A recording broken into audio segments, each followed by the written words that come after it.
Welcome to Beer and Iron, where we talk about real cast iron cooking and share recipes with beer as an ingredient. Grab a beer, set that cast iron on the heat, and prepare to flip your expectations.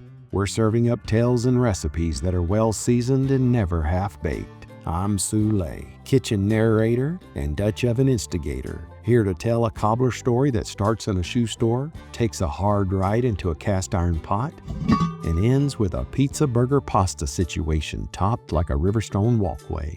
This is where the good stories live.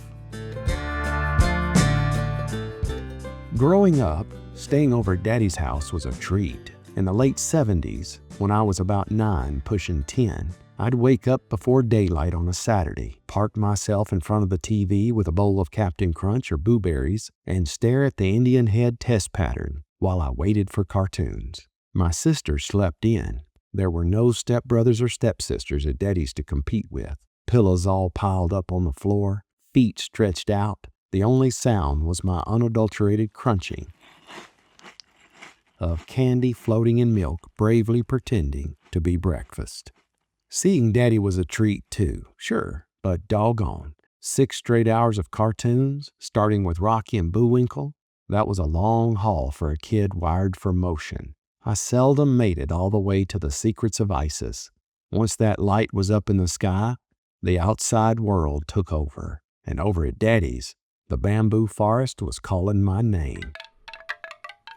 Saturday mornings there felt like borrowed time. Cartoons, then dirt under my feet, and disappearing into that forest.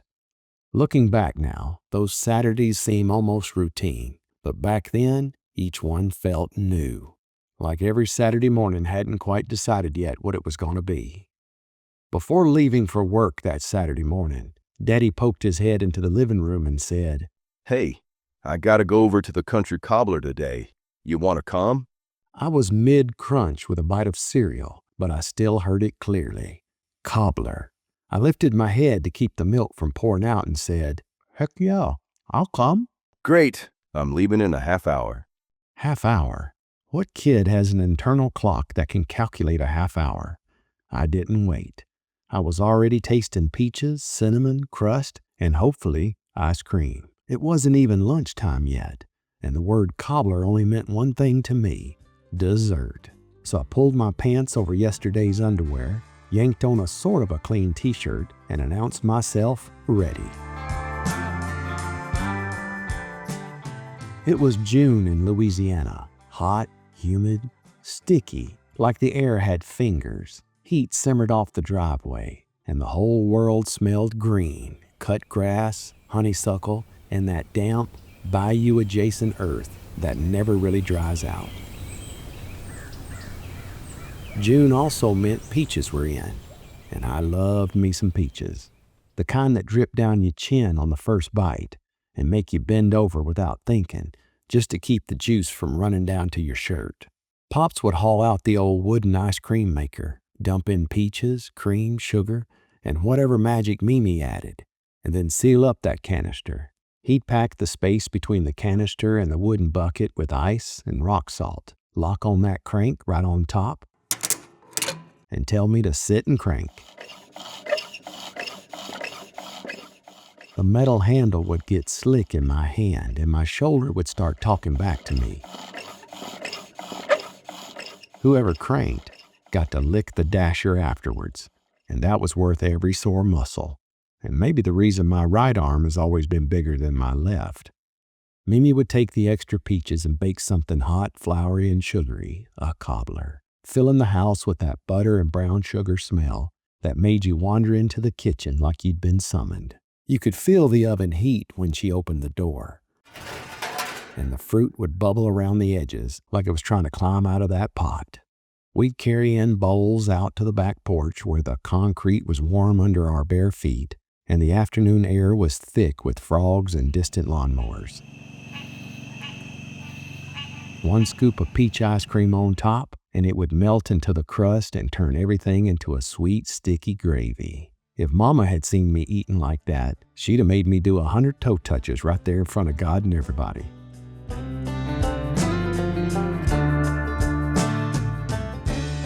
So yes, I was always ready to have me some cobbler, especially when Mama wasn't looking. Daddy worked with Pops at the shoe store. King's Shoe Store was already part of downtown by the time Pops came home from World War II.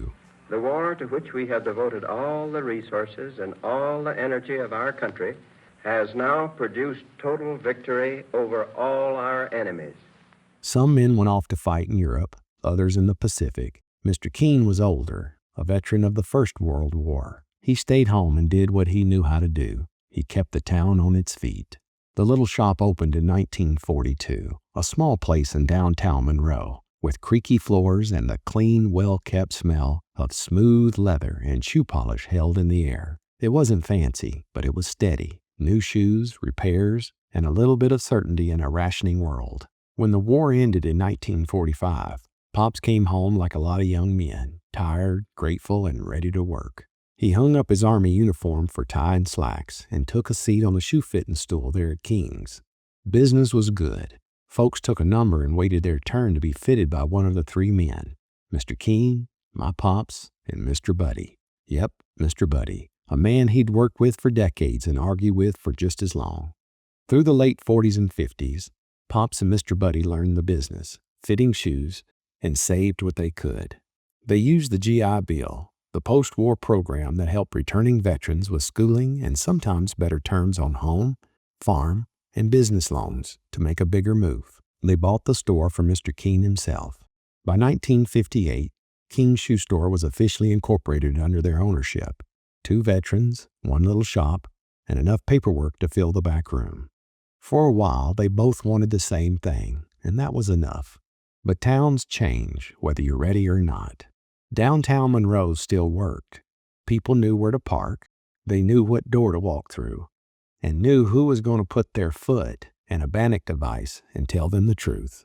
But news started showing up anyway, and it didn't ask permission. The first big thing was Eastgate Shopping Center. Open air, new, shiny, a big deal. It promised parking instead of curbs, storefronts instead of street corners, and crowds that didn't have to know you to buy from you. Mr. Buddy loved the idea. Mr. Buddy liked anything that looked like progress. He could spot the future the way Pops could spot a worn heel. Mr. Buddy talked about foot traffic and visibility, and keeping up with the times. Pops talked about fit and comfort, and the way a man walked when his shoes were wrong. Downtown's gonna dry up, Buddy would say. This is where the folks are headed. Pops didn't argue at first. He got quieter, like he was measuring more than Buddy could see. And eventually, Mr. Buddy wore him down. So King's moved to Eastgate, right in the middle of the action. Elias' clothing store nearby, Eastgate Barbershop, and eventually the cinema. Even Howard Griffith's Land of Toys ended up at Eastgate. The whole place had that hopeful feeling new places have, right up until they don't.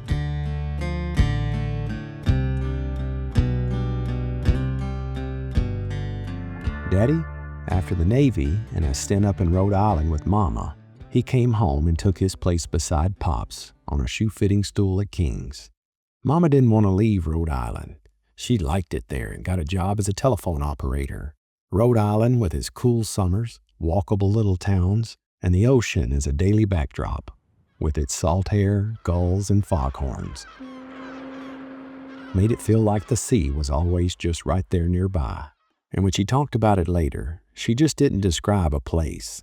She described a whole version of her life. Mama used to tell stories about her before Daddy days, back when she was a girl in Shreveport, Louisiana, when the world felt a little wider. Shreveport's about 100 miles west-southwest down Highway 80 from Monroe. Well, West Monroe, but you get it. She went to the older C.E. Byrd High School, which according to her had the better football team than Woodlawn, even with Woodlawn's star quarterback. And speaking of that quarterback, about halfway between Byrd and Woodlawn, Mama used to visit a girlfriend who lived next door to a little blonde boy. The little blonde boy was buddies with the quarterback from Woodlawn, so every now and then the quarterback would wander over and just happen to be tossing a football around in the backyard, probably to show off for the 2 girls next door. Mama and that quarterback from Woodlawn would make googly eyes at each other over that fence. She called it a crush. but nothing ever came of it. Years later, when I was about to turn 10, the 1979 football season, right around the Super Bowl in January 1980, she saw her girlhood crush on TV playing in that Super Bowl game my stepdaddy was watching. That high school boy who used to toss a football over that backyard fence in Shreveport, Louisiana, was now all grown up and famous. Mama about fell out of her chair. And Bradshaw drops back. Bradshaw looking and firing downfield. There goes Swan. He's got it inside the 5 for a Steeler touchdown. He beats 2 defensive backs. Later on, we'd tease Mama. So you had a crush on Terry Bradshaw and you end up marrying Al Bundy. Mama thought that was funny. Daddy, not so much. Anyway, back to Eastgate. That Eastgate store was the one I knew growing up. Daddy in his tie and slacks, Pops drifting in late morning on his own schedule, easing himself out of the business while Daddy eased himself in. Pops would show up in that old El Camino and then leave before lunch for a meal and a nap. If I was at the store with Daddy on a Saturday, Pops would take me home with him, stuck in that El Camino cab all the way back to West Monroe. Vinyl seats hot from the sun, the dashboard humming, Pops's pipe wedged in the vent, and the scent of Barbasol and sweet pipe tobacco, warm, woody, and a little ashy, riding the air the whole way. Pops swore by the nap. Mimi swore by washing behind the ears. Pops would say from his recliner, newspaper folded just so, his voice slow and sure like it was doctor's orders. "Take a nap, Sulae. It'll do you good."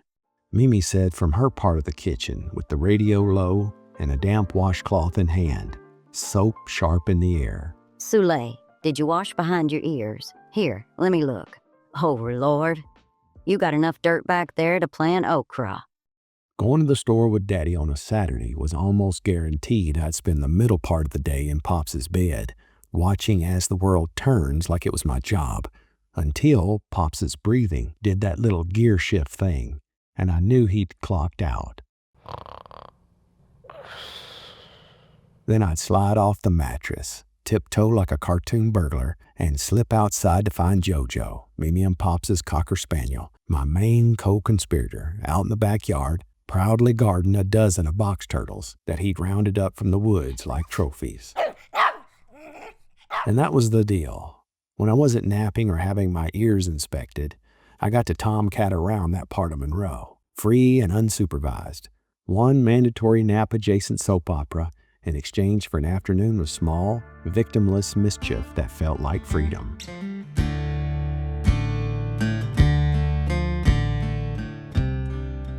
And then, because the world never stops improving itself right up to your lap, Monroe got an indoor mall.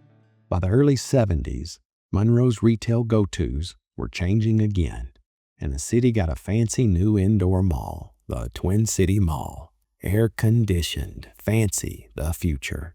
The place where Santa Claus would visit each year to hear what the little boys and girls wanted for Christmas.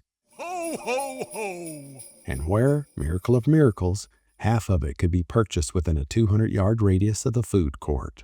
No wonder mothers stood so close while their children gave Santa's itemized list of Christmas expectations. Mr. Buddy wanted to move Kings to the fancy Twin City Mall. Eastgate's dead, Buzz. It's time to move again. But Pop said no. He liked his system, his pattern, his lunch and nap rhythm. So they compromised. They'd open up a second store, and Mr. Buddy was determined it would feel like his. Mr. Buddy didn't want to call it King's. He wanted to call it something catchy, something modern, something rustic fancy. So he came up with the name, the Country Cobbler. Now, I was a kid.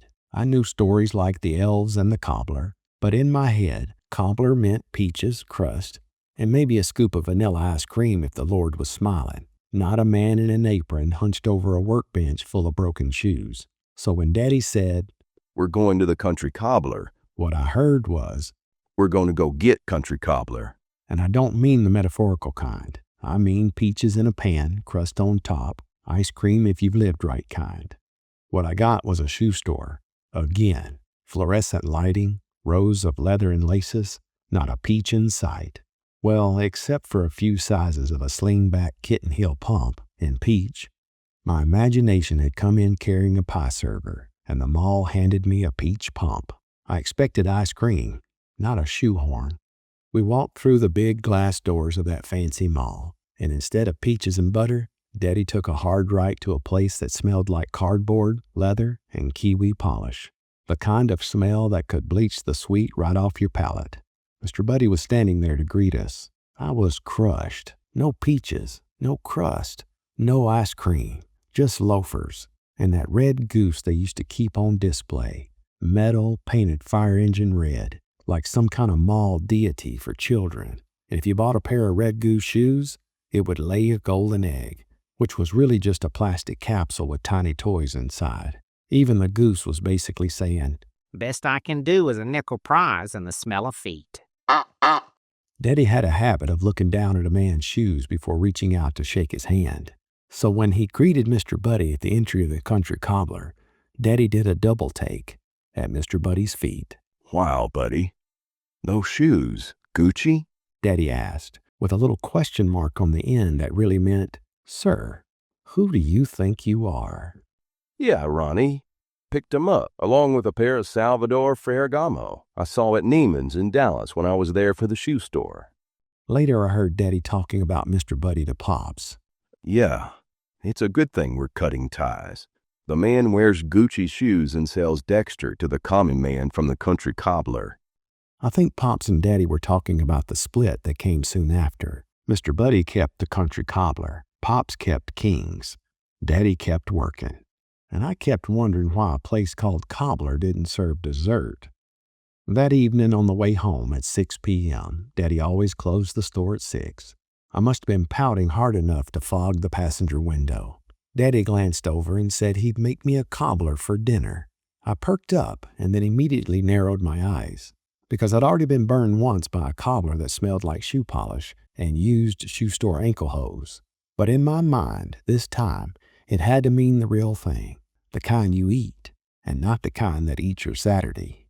How'd you know I wanted cobbler? Oh, I have my ways of knowing. Let's make a country cobbler that's Gucci inspired. A cobbler good old Mr. Buddy would be proud to eat. He got to work in the kitchen, pulling out the Dutch oven and doing things that didn't look very cobblery, browning meat, stirring sauce, dropping dough on top like he was laying rocks along a garden path. The whole house started to smell warm and savory, not toasty and sweet, though. He set the pot in the oven and asked if I wanted to sit on the patio. It was a rare, cool Louisiana evening, so I sat on the back patio listening to the nighttime chorus of cicadas and tree frogs while the kitchen filled with wonderful smells. The screen door sighed every time it swung, and the yellow porch light still pulled moths in until the air looked dusty and alive. Daddy wiped his hands on a dish towel and he said, "I'm gonna get a beer. You want something?" I saw my chance. "Yeah," trying to sound casual. "I'll have a beer too." He gave me a look. Not a mean one, just the kind dads give when they know exactly what game you're playing. And then he walked off anyway. A minute later, he came back with a short, stubby Coors in one hand and a long-neck brown bottle in the other. He popped the cap on the long neck first, the cap letting off that little the sound of being welcomed into manhood. He handed me the sweating bottle. I looked down. "Root beer? What's this?" I said, grinning so he knew I was halfway kidding. Daddy popped the cap off his stubby and said, "Yeah, I get a stubby and you get a root." So there we were, two guys waiting on dinner on the back patio, each with a cold bottle in hand. His was a Coors, mine was a Barks. But in that moment, it didn't matter. It felt like the first time I was doing something grown up with my dad. Nothing like drinking a beer with your father, even though yours comes from the kiddie aisle. When the timer dinged, Daddy took one last swig from that short brown bottle and then threw it up and over into the bamboo forest. He did that often. I never did figure out why. Maybe to impress me with his arm, or maybe just to hear the glass crash into those hollow stalks and watch the nesting crows lift up into the dusk. Either way, it was cobbler time. Daddy opened up the Dutch oven and revealed something bubbly and beautiful. Crusty bread cobbles, hamburger, sausage, cheese. It looked like a whole pot full of upside-down pizza, crowned with those little rolls baked golden on top. It wasn't a cobbler. Well, not the dessert kind anyways. But it was delicious. It wasn't disappointing, not at all. I was impressed. This was definitely a feast. Daddy explained that a cobbler didn't have to be sweet. It just has to look cobbled on top. I didn't know what cobble meant, so he took me outside and showed me the little rock pathway that was illuminated by the yellow porch light. He'd made that little path from river stones he'd hauled back from Arkansas, one trunk full at a time. That's cobbled, He said, and suddenly the dish made sense. After we finished our pizza cobbler, Daddy pulled out a second pot, one I didn't know about. This one smelled like heaven. Peaches and sugar, flour and butter. When he lifted the lid to show off those peaches and crust, I swear it gave off its own light, the whole kitchen glowing like a Georgia summer. That's a cobbler too, He said, and I believed him. He warmed up that ice cream scoop under the faucet's hot water, and then he dug into the top of a cube of hard vanilla ice cream from a square carton, and then he handed me a bowl that finally matched the picture in my head. It was at that moment there, I forgave him for every time he asked Pops to take me to his house for a nap. Some cobblers fix shoes. Some cobblers feed you peaches. Some cobblers are casseroles in disguise. And some cobblers you marry instead of backyard crushes that go off to win 4 Super Bowls and make your mama blush 50 years later.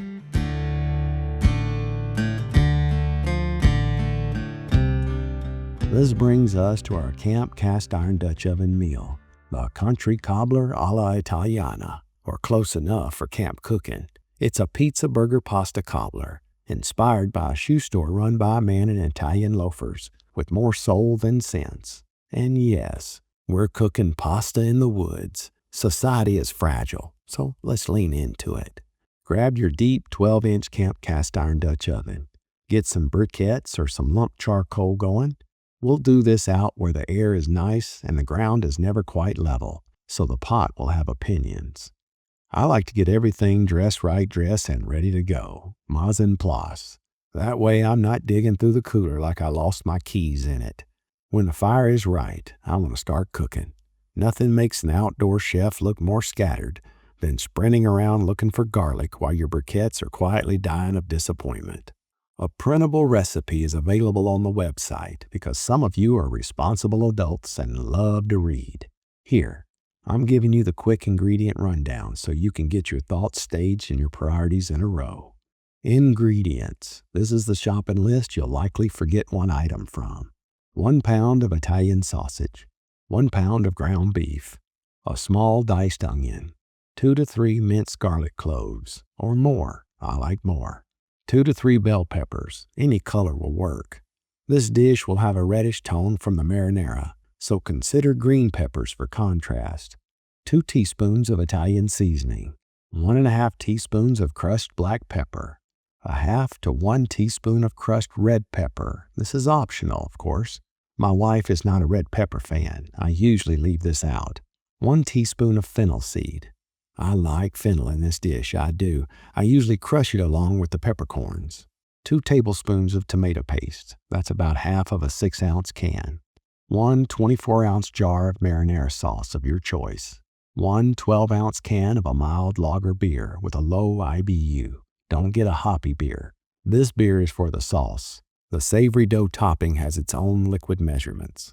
300 grams, or about 10½ ounces of dry pasta. This one's tricky. We're going to talk about this in a bit, because pasta, it likes to lie to you about volume.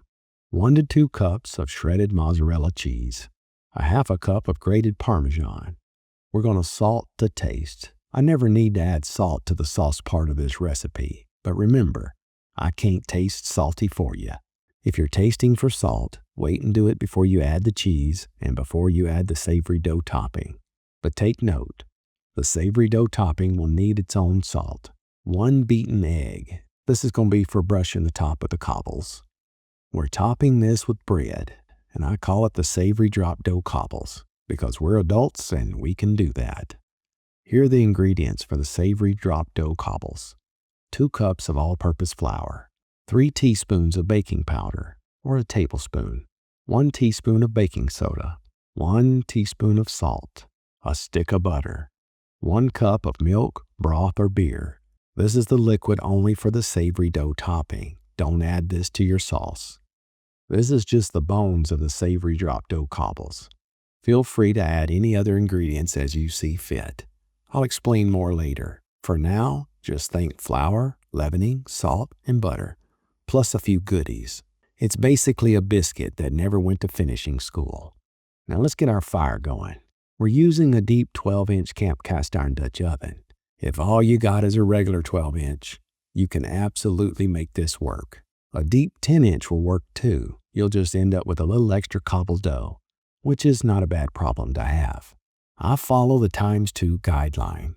Take the diameter of your Dutch oven and multiply it by 2. 12 inches becomes 24 briquettes. It's simple math. This way you don't have to stand there guessing and wondering if your Dutch oven has opinions about temperature control. For searing and frying, I start with 24 briquettes under the oven. You'll never actually fit all 24 under that pot. The ones that don't fit can sit around the base and contribute emotionally. First, sear the sausage. Start with a dry, hot cast iron Dutch oven. Press the 1 pound of sausage into a flat layer so it covers most of the bottom. Leave a little room around the edges so the moisture can evaporate, because we're searing pork, not boiling our regrets. As the sausage cooks, it'll render the fat. That fat is going to become our cooking oil for the beef later. Nature provides. Outdoors, a Dutch oven almost never sits perfectly level. Gravity always pulls the fat toward one side of the pot, the low side. I call the other side the high side. This is not French technique. It's campsite reality. Gravity is the sous chef. Let the sausage sear until it develops a good crust on both sides. Once you've got that good crust, chop it up with a meat chopper or your spatula and push the crumbles toward the high side of the pot. You're not going to be able to get all the fat out of that sausage, and that's fine. When you've got a small pool of rendered fat sitting on the low side, transfer the sausage to another container or another Dutch oven lined with paper towels. That fat is exactly why the next step works. Now add the ground beef in the same way. Press it into a flattened layer and lay it into the pot right over that thick layer of oil the sausage donated for the cause. While the beef sears, go back to the sausage. Lay another paper towel over it and press out as much grease as you can. Just leave the meat and the paper towels in that holding pot. We're cooking outdoors. Clean is a moving target. Let the beef brown and caramelize on both sides. Then chop it up and transfer it into the holding pot with the sausage. Now we're getting into the vegetables. Look at your pot. How much fat is left in the Dutch oven? Is there enough to saute the onions? I'll let you make that executive decision. Add the onions to the hot pot and saute until they stop being crunchy and start being useful. Once the onion is moved in the right direction, add the bell peppers. When things start to steam a bit, that's your cue for the garlic. In this dish, the garlic goes in after the party has already started, not before, unless you enjoy burnt garlic and sadness. Now we're going to build our base and get ready for the seasoning. Stir in the Italian seasoning, black pepper, the optional crushed red pepper, the fennel seed, and the tomato paste. You need to keep things moving and let that paste cook until it darkens slightly. It'll be thick and pasty at this point. That's perfect. Don't add any liquid. While the paste is doing its thing, take a moment to check your briquettes, or whatever fire you'll be baking this with. We're going to need the equivalent of about 24 fresh briquettes. Me, if they're burned down, I'll take 2 small briquettes and count them as 1. The Dutch oven doesn't care about our math. It only cares about the heat. Once the paste has darkened, pull the pot off the fire and let's mix in the rest. Because if you do this next part over nuclear heat, you're going to glue that pasta to that cast iron and you'll be inventing new words. Papa Pishu. Add the marinara sauce plus the beer. But don't pull that can of beer right out of that cooler and pour that cold beer in that hot pot. My suggestion, if all you have is an ice cold beer, is to pour in the marinara first and then the beer. Pour the full 24-ounce jar of marinara and then the full 12-ounce can of beer and give it a quick stir. Now add back the crumbled sausage and the beef. Then add the dry pasta. It's going to look pretty liquidy right now. Don't panic. That's just the sauce pretending it doesn't know what it's supposed to do yet. Now, quick but very important note on the pasta. Not all pasta is created equal, and when it comes to this dish, volume measurements will betray you. My first attempt at this recipe, I used elbow pasta with crescent rolls on top, and 3 cups of elbows worked great. The next time I made it, all I had was ditalini, and I measured 3 cups again. Then, with the wisdom of experience and an Imperial Russian porter in my hand, I started doing some thinking. Dangerous, I know. Here's what I learned. There's a lot more ditalini in 3 cups than 3 cups of elbow pasta. Same volume, much more pasta.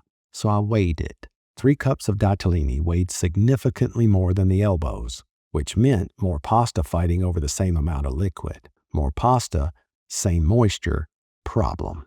To make things challenging, I asked my wife to pick up some elbow pasta. She did, technically.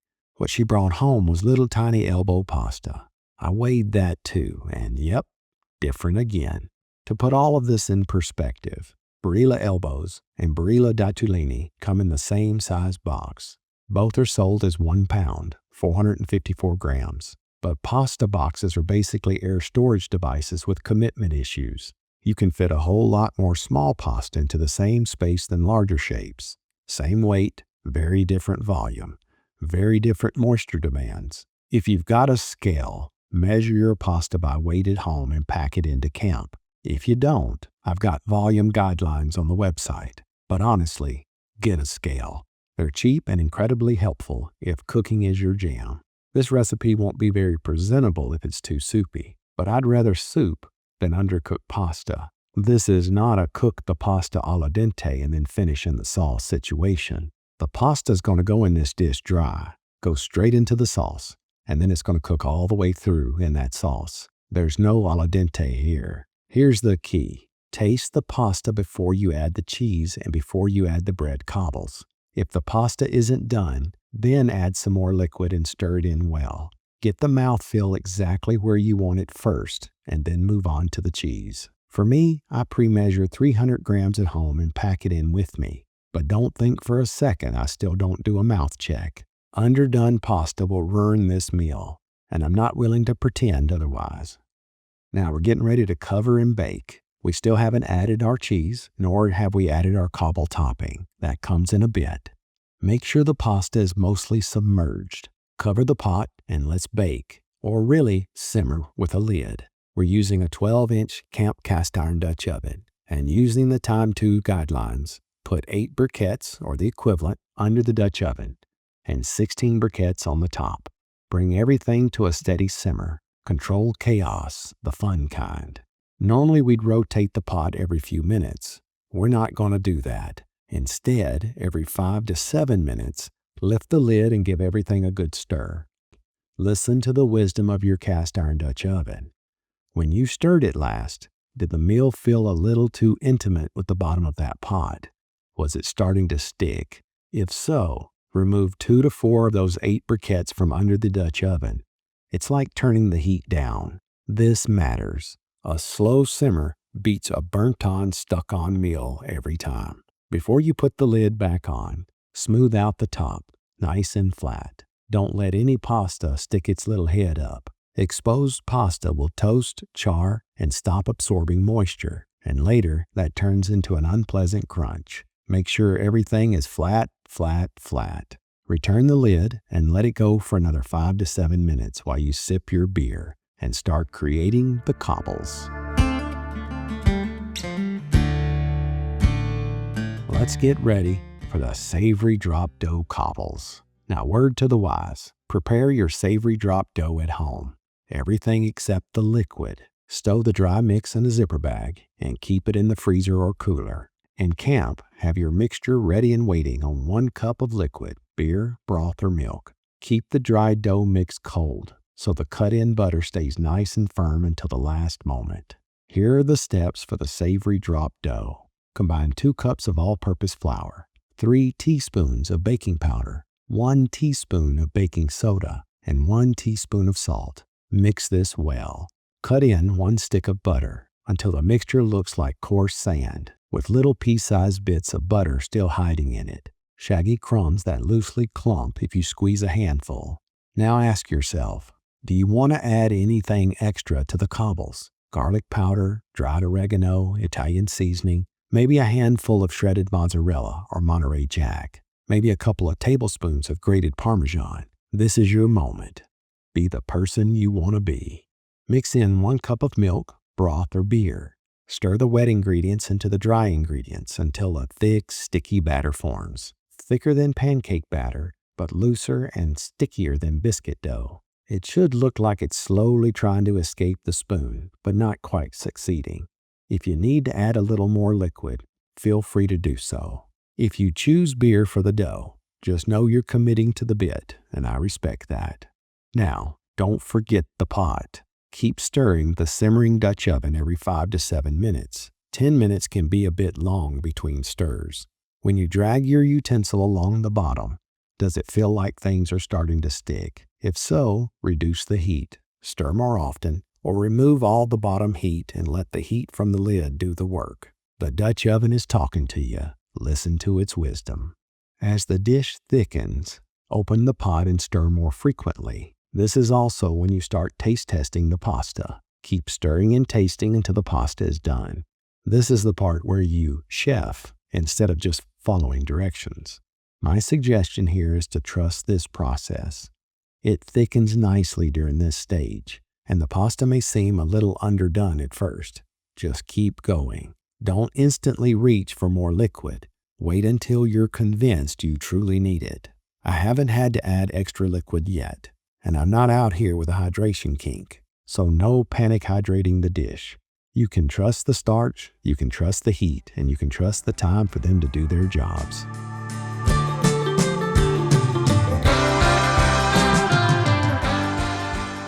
Okay, the pasta is done.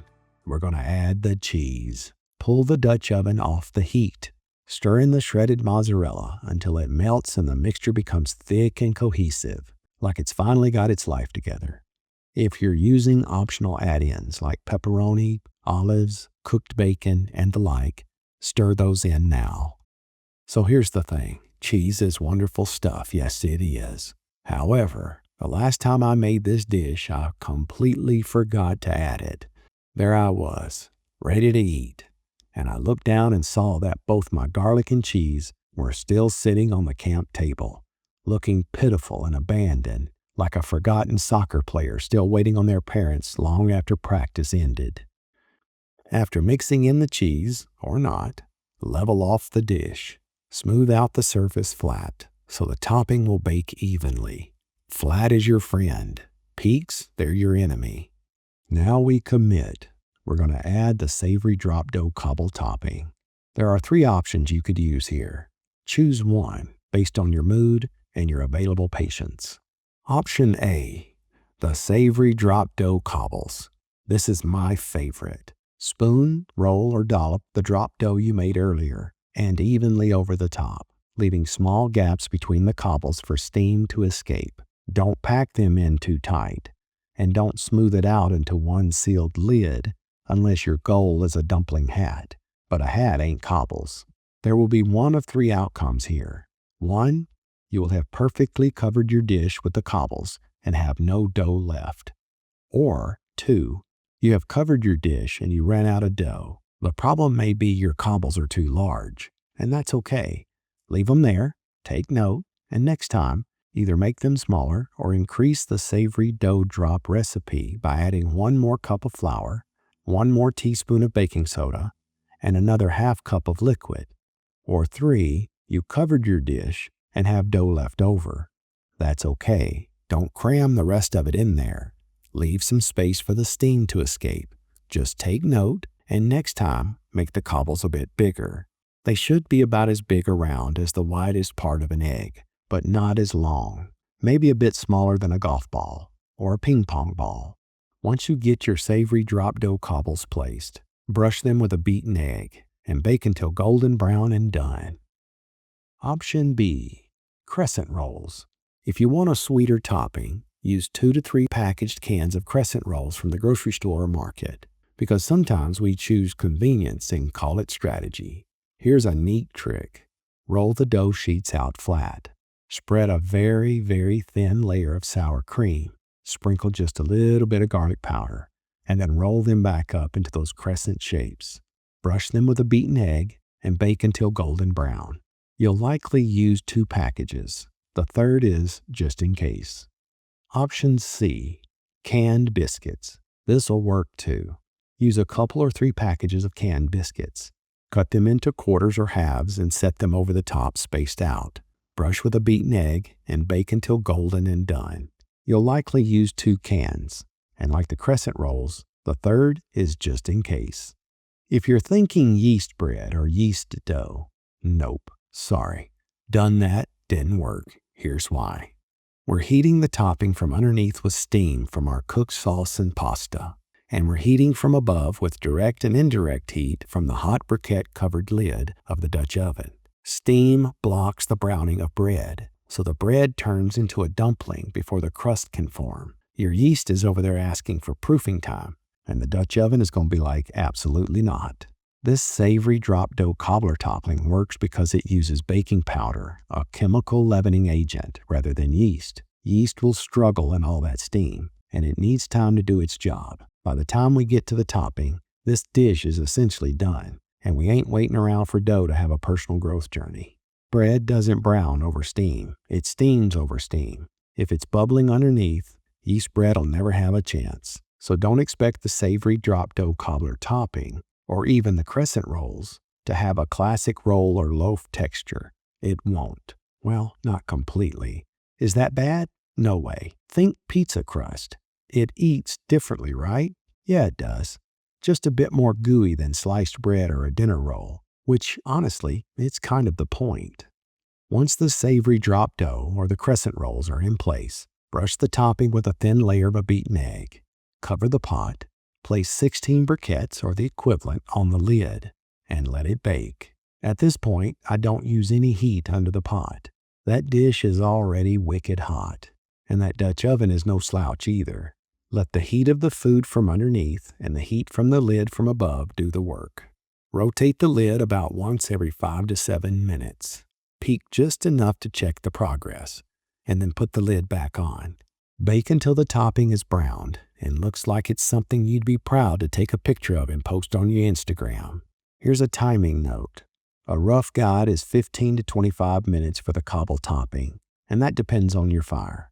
Call it done when the topping is deeply golden and cooked through. Now, let it rest. I know, this is the hard part. Pull the Dutch oven off the heat and let it sit for about 10 minutes so everything can set up. Unless you enjoy molten cheese lava and poor decision making. Trust me, this meal comes off the fire wicked hot.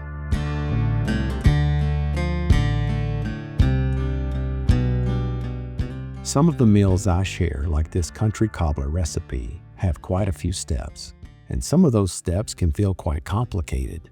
Outdoor cooking is often a race against the fire.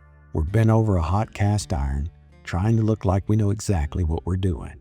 Let me lean you in on a little secret. None of us really know what we're doing. Sun, rain, heat, cold, wind, the bell pepper in the dirt, and the drop jar of marinara sauce. It all matters, and none of it is under your control. That's just part of cooking in the great big outdoors. But you keep working on recipes like this one, and you will hone your skills, my friend. You sure enough will. You'll get good at this cast iron Dutch oven cooking. One fire, one meal, one mistake at a time. Outdoor cooking isn't easy, that's for sure. But that's also the reason you don't see many folks doing it. People migrate to easy, and they run from hard. You? Nah, you're tougher than that. But wait, whatever happened to King's Shoe Store and the Country Cobbler? Well, time passed and Monroe grew, and what was new became old. The News Star headlines shifted from "Come shop at Monroe's finest retailers" to The mall will now be converted into medical offices. A lot of the Twin City Mall shops either moved to the new Pecanland Mall in the mid-'80s, or they just went out of business, because the one-stop mall has a way of becoming only one stop. And what a mall it was. Monroe had never seen anything like this before. Neon, skylights, and the kind of optimism you can only build out of concrete and air conditioning. Daddy kept King's at Eastgate, and as time passed, instead of being surrounded by fine clothing stores, pro golf shops, and jewelry counters, Eastgate hosted a beauty college, a plasma center, and a Dollar General. The parking lot cracked a bit, but his shoe store still had a steady flow of loyal customers Daddy catered to, because Daddy still fit the shoe to the customer. Official shoe fittings, if you want to know. He couldn't afford space at the Pecanland Mall, and he couldn't compete with the wall-to-wall shoe options in every size either. So he did what smart small businesses do. He specialized. He stocked the sizes that counted. Very small shoes and shoes that were considered larger than most. Well, I'd say big feet, but people hear that like it's an insult. Ain't it funny? Who decides which part of us is supposed to be big or small? Big hands on a man is usually a compliment. Big noses? Not so much. Lips? Have you seen some of the lips in Hollywood? Lord have mercy. Either way, big lips or little lips, this cobbler will find its way through any size mouth. No worries. Daddy still had that stereo in the men's section of his shoe store playing that AM 540 channel. Back then, it wasn't talk radio. AM 540 played old-time country, news, farm reports, spotlights on local personalities, and Paul Harvey news and comment, and the rest of the story. He still special ordered. He still offered credit accounts to some of the oldest customers. No favoritism. It was just some of those accounts had been there for decades, and he just kept them going. I don't remember what exactly happened to the Country Cobbler. My second decade of life was focused on friends, camping, and tromping unsupervised all over Monroe, convinced that was what freedom looked like. By the time I started waking up from my adolescence, the Country Cobbler was gone. King's wasn't. King's shoe store endured right up to the day Daddy retired and locked that door for the last time at 6 p.m. sharp. Between a shoe store and a Dutch oven, I learned this. A cobbler's more than one thing.